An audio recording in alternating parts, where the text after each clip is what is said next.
This is how the Joneses do it, I was told. So, yeah. I'm piggybacking. Don't get carried away here. Told Clarence ahead of time he couldn't handle it. Well, he's still getting dressed. It was his idea. It was Clarence's idea. So, yeah. David? Mike, David Moore, Dallas Morning News. First, what's going on? What do you mean? Well, I just did the TV show. I had to clean up from your mess. I heard about your part. So I mentioned you. Mike, you talk a lot about players taking a jump in their second year. Still very early this season, but who are some of those second year guys who have all off season and now early in this season kind of jumped up? I mean, just go down through the class. I mean, you start with Micah. He obviously had a heck of a year last year, and he's taken a tremendous jump. I think Calvin was won a game ball in as far as the special teams.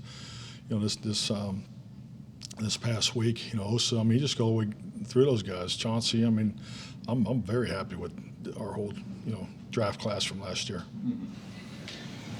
Calvin Watkins, Dallas Morning News. You mentioned Calvin. How has he grown from the issues he had over the summer to where we are right now? I tell you what, the most important thing for any young player, and I know in particularly for what he was going through is, he is established, a consistency, more of a rhythm to his work ethic and so forth. Obviously, extremely talented, but he's, the thing I always look for, especially in young players, is, be the same person every day. Because I think when you have guys that you can, you know what you're getting. I know this is the way I operate and how you want to utilize. But when you're dealing with this all the time, it's a little more difficult to have the growth that you could potentially have. So I just think he's been very, very consistent this year compared to his rookie season. Mike Todd Archer with ESPN. We talked about Dak and his thumb and throwing, but what's the impact of a snap that he has to take when it on the thumb? No, excellent point. I mean, that's going to be part of it. I mean, I think that's just like anything. I know we talked about where he was getting the stitches out, and the next step is the swelling. So because that'll directly be affected. Particularly when he's under center. Do you anticipate, could he do some more throwing or any throwing today? I don't see that in his rehab plan. You guys don't say anything to Clarence when he comes in late? Well, we usually give a slow clap. Slow We clap. didn't want to interrupt. Oh, that's kind of You look so nice today. Huh? You look so nice. We've had You missed it, yeah. Late to. Tori Epstein, Yahoo Sports. Dak had said earlier that later this week he hoped to get more of that purposeful throw. Early next week. What's the latest? I couldn't tell you. I talked to him this morning. He's still working on the swelling, and until we get past that phase, I really can't get into exactly when he's going to throw. Mike, with Curse and Schultz, what they were able to do yesterday, and just kind of the prognosis going forward. Yesterday was a big day. Obviously, it was the closest we could get, practice-wise. But Jayron was, he felt good coming in today. So he'll progress. To be honest with you, just because of the way today's designed, and Dalton was good too. But they'll take a full reps tomorrow. That'll be their final threshold. But so far it looks pretty good. Coach Patrick Walker, DallasCowboys.com. Michael Gallup, full practice again. Is he still looking good for potentially? Yeah, Michael's on a good path. He's on a good path, and once again, I thought he did everything yesterday. Had a good practice, and that's cool. Yeah, that's really cool. Let's make you wish, right? Yeah. But he's had a full, another full week as he could. So I look for Michael to do everything tomorrow, and hopefully he'll be active on Sunday. Dave Loftenberg, Dallas Cowboys Radio Network. Fourth regular season game, fourth different day time. Do you go through with the rookies that have not experienced this, coming off short week, all that? Do you go through that a little bit on how their schedule should look and the things that they're going to encounter? Again, going from. Oh no, absolutely. I start every team meeting at 7:30. Clearly, for the whole week. I review the week's work, and then go through the day, because so much of what we do, as far as you look at the way the 3.5 hours of the game it's being played, we talk about ebb and flow and the game. I always looked at your work week as the same, because, it's going to change. The game is never the same. There's moments that are similar. There's reactions that you're going to have that are similar that you can tie into your past experience. So I've always viewed as the preparation as the same type of approach. So the ebb and flow of your preparation going into the game is critical. And just to your point, we've had 4 different starts to 4 different games. So that's why I've always taken that approach. Micah told us yesterday that some of his teammates were making fun of him for not getting a sack in the game this past week. And he's like, I like that. That's the expectation. What goes through your mind when you hear that? And did you experience your? Well, I just think it's all part of the competitive spirit in that locker room. It's constant. I love it. It's clearly a lot higher this year than it was last year. I mean, these guys are competing at everything all the time. So I think it's a big part of our culture. And obviously we got so many very high competitive individuals, and definitely Mike is one of them. And one more. Did you have a general of the week today? Who was it? What was their message? General of the week it was Jeff Blasco. So it was a very diverse message, and I don't think we can get into it in mixed company. So I'm just kidding. But no, he was excellent. He was excellent. But he touched on a bunch of different topics. So. Kyle Gavins, DallasCowboys.com. How has Jason Peters kind of progressed with another week of work? Yeah, yesterday was really our first chance to get out and continue to grow, as far as, full speed work. And so, I mean, he's getting better. It's getting, he just needs to keep working. So he felt good coming out of the game Monday night, and, talked to him briefly at the end of practice yesterday. So we're making progress. Mike, with what happened with Tua last night, what your reaction to that, and are there any adjustments that need to be made to the return to play protocol? Well, I think the biggest thing is, is the protocol. I mean, the protocol is sound. There's a process.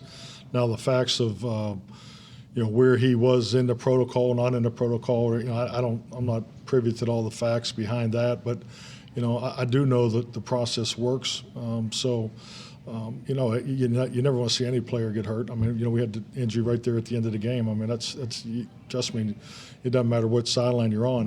No one wants to see a player, in a serious situation. So, but I think clearly, if you look at it over time, the processes that have been put into place are obviously all for the right reasons. But it's just like anything. We got to be better at it. So, because if it didn't work, I think the answer why is more specific to the people and particularly on the game Sunday or Thursday and so forth. So, but just for instance in our game, Trayvon was pulled off the field, for evaluation because they saw the collision there on the when he went down. I think it was in the third quarter. So the process and the protocols are in place. We just got to continue to work to utilize it and keep these guys as safe as possible. If a medical staff clears a guy as a coach, would you still say, I still don't want to put the guy out there? Well, you got to give me all the facts. I mean, if I'm not going to stand here and be judgmental on anybody because I think it's like anything. If you're in it, it's.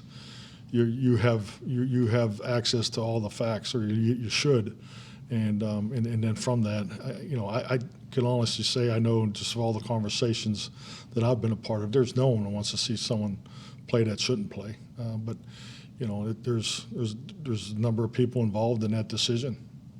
In your time in coaching, is that how coaching staffs and medical staffs and players react to concussions now? Has that been one of the biggest changes? Because again, before it was just you got your bell rung, you don't see you don't see your finger bent one way, so just get back out there. Well, I just think like anything, it's all through education and experience. There's the indicators are, are public knowledge now. So I think we're all been exposed to more education, more specifics, more training, more eyes on the process. The medical. Just look at the staffing of the medical, assistants involved in trying to get it right. So I think it's definitely much better than it was 10, 15 years ago. Could the protocols be wrong though? I mean, do you know, or you just listen to other players talk and how they lie about the baseline because they want to get back on the field. You trust you know you listen to a guy, he answers questions, but sometimes could maybe the protocol is how we apply the protocol. I'll say this: it's really, in my experience, it's really in depth. And there's a lot of I mean, you look at the process over the years. I mean, as far as the league, the medical, the union. I mean, there's a lot of criteria that goes into building this protocol.